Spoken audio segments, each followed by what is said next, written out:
En un principio solo existía el caos, solo el espacio.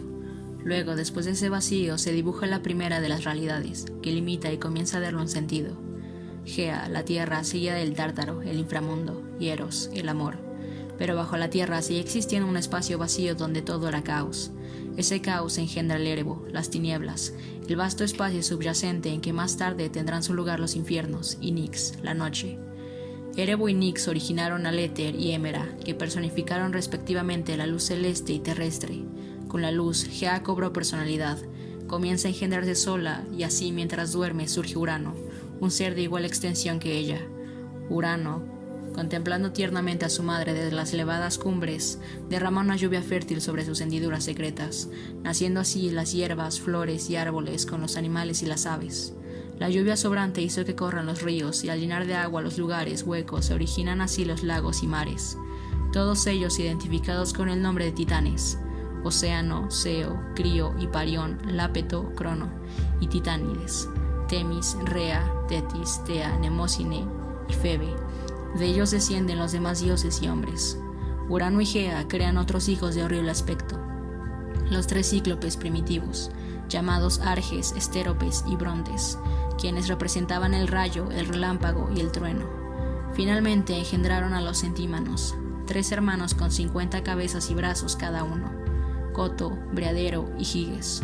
En este momento Urano, que tiene todo el poder, decide encerrar a todos sus hijos en el Tártaro, en el fondo de Gea, para que no vean la luz. Al ver a sus hijos prisioneros, Gea decide ayudarlos a vengarse de su padre, de modo que de sus entrañas hace brotar una afilada hoz. Cronos toma el hierro afilado, y cuando su padre va a fecundar a su madre, le corta los testículos y los arroja al espacio. De la sangre que se derrama sobre Gea, nacen las tres furias que viven en el infierno: los gigantes, las Meliadas y Afrodita. Cronos pide el poder por haber sido él quien derrota a Urano, y se convierte en el gobernante de los dioses con su hermana y esposa Rea como consorte, y los otros titanes como su corte. La Ilíada es una obra literaria atribuida a Homero, compuesta por 15.693 versos, los cuales son formales y divididos en 24 rapsodias, cuyo tema central es la discusión de Agamenón y Aquiles, quien se niega a seguir participando en la batalla hasta que Agamenón le entregue lo que le pertenece.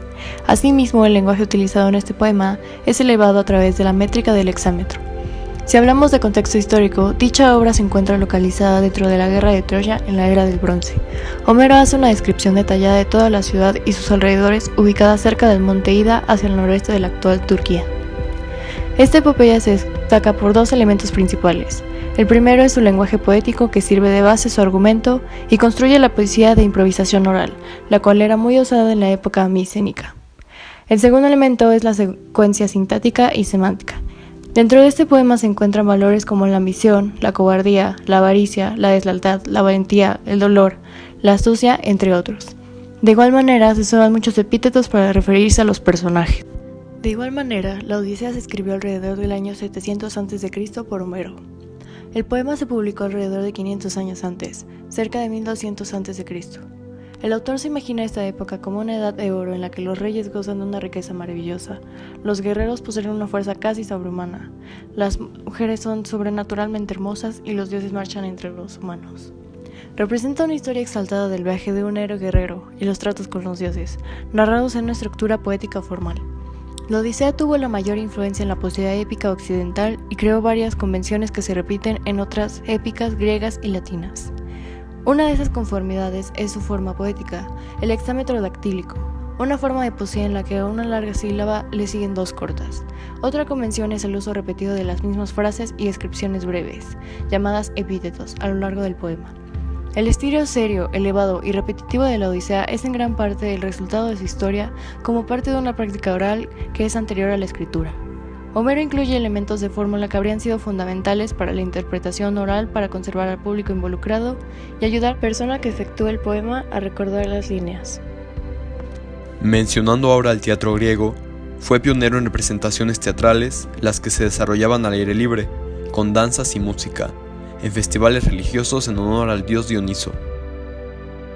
El arte dramático nació en la cuna de la civilización griega.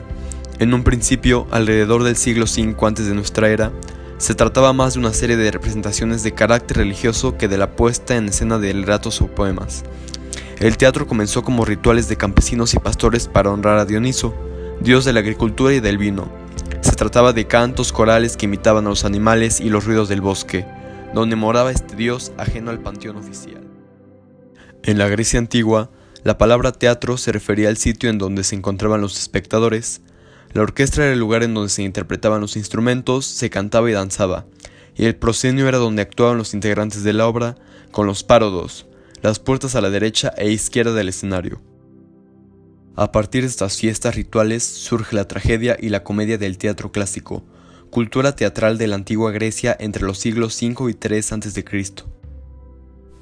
Por otra parte, los griegos tuvieron tres estilos arquitectónicos importantes llamados órdenes. El primer orden fue el orden dórico, el cual fue creado después de la transición del oro y la madera hacia la piedra.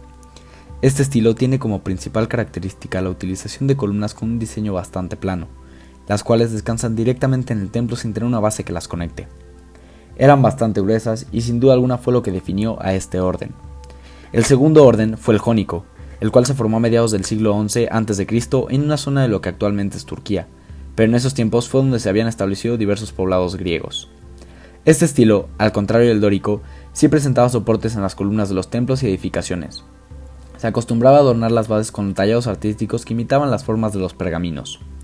El tercer y último orden es el corinto, el cual se caracteriza por utilizar formas que aparentan ser naturales, puesto que se asemejan bastante a las hojas de un árbol. Lo interesante de este estilo es el hecho de que las hojas que se tallaban en las estructuras eran bastante estilizadas y, por consiguiente, daban la sensación de estar creciendo alrededor de las columnas. La historia de Grecia se divide en 4 partes. La primera es la época antigua, la cual fue el periodo de la Edad de Bronce en Grecia de 1500 a 1200 a.C. El continente fue absorbiendo paulatinamente la civilización cretense. Hacia el 1400 a.C., los aqueos conquistaron y controlaron las islas y poco después también dominaron el continente, en especial la región de Micenas. La guerra de Troya, descrita por Homero en la Ilíada, comenzó alrededor de 1200 a.C. y probablemente fue uno de los conflictos bélicos que tuvieron lugar entre los siglos 8 y 7 a.C. La segunda época es la época arcaica. Ocurrió en el periodo del 766 a.C. a inicios de los primeros Juegos Olímpicos, hasta el año 490 a.C., en la cual se ve la colonización griega y la fundación de las polis pequeñas como Siracusa, Tarento, Cumas, Ampurias, entre otras. La tercera es la época clásica, la cual data desde la Primera Guerra Médica, a inicios del 490, hasta el 323 a.C. En estas guerras médicas, los persas fueron rechazados en Maratón, en el 490, y, más tarde, derrotados en las batallas de Salamina en 480 a.C. y de Platea en el 479 a.C. Otros hechos importantes que ocurrieron en este periodo son la hegemonía de la Esparta del 404 al 371 a.C. y el reinado de Alejandro Magno con la conquista del Imperio Persa del 336 al 323 a.C. La cuarta y última es la época helenística, que abarca desde la muerte de Alejandro Magno en el 323 hasta el 31 a.C. En este periodo ocurre la creación de los reinos griegos en Asia Menor, Egipto y Pérgamo hacia el 275 a.C. En el 215 a.C., Grecia en su totalidad fue anexionada por Roma. Atenas, Esparta y Delfos se convirtieron en ciudades federadas y del 87 al 85 a.C. ocurre el sitio y saqueo de Atenas. Ahora, hablando de la organización social, la sociedad de la antigua Grecia estaba dividida en dos, los hombres libres y los esclavos.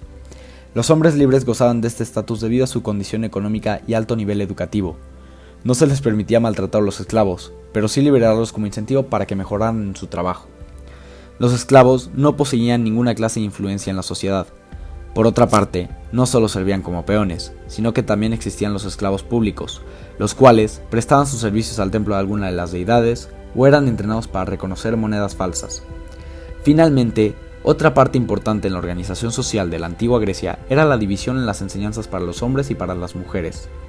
Mientras que a las mujeres solo se les enseñaba lo básico, como leer, escribir y un poco de aritmética simple para aplicarla en las labores domésticas, los hombres no solo se les enseñaba a leer y escribir, también se les enseñaba canto y afinidad con instrumentos musicales, todo esto para ampliar sus habilidades artísticas y literarias.